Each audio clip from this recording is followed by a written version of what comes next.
Ano masasabi mo sa earthquake? Nakakatakot. Nahihilig pa ako sa takot. Taga saan ka pala? Taga dito pala ako. Natatakot pa ako. Sino ba kasama mo na may nangyari? Yung nangyari ang earthquake. Sino ang kasama mo? Kasamang to. Bakit ka tumatawa? Nasa third floor ako eh. Nag-iintay ako ng ano ko doon. Ang kaibigan ko nag-gym. Papalipasan na ako. Para i-log out ko yung Facebook ko. Hindi ko lalag out.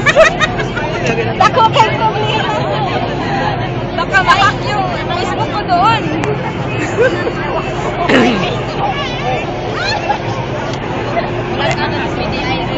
Uy, ako yung Facebook ko. Wala akong Ikaw, saan ka pala nakatira? Uy, ano yung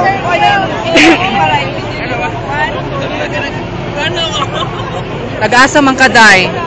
Asa ka atong nahitabo? buwang ka ba? Uy, ito yung maunang yan ay po sa inyo. Ay, sorry.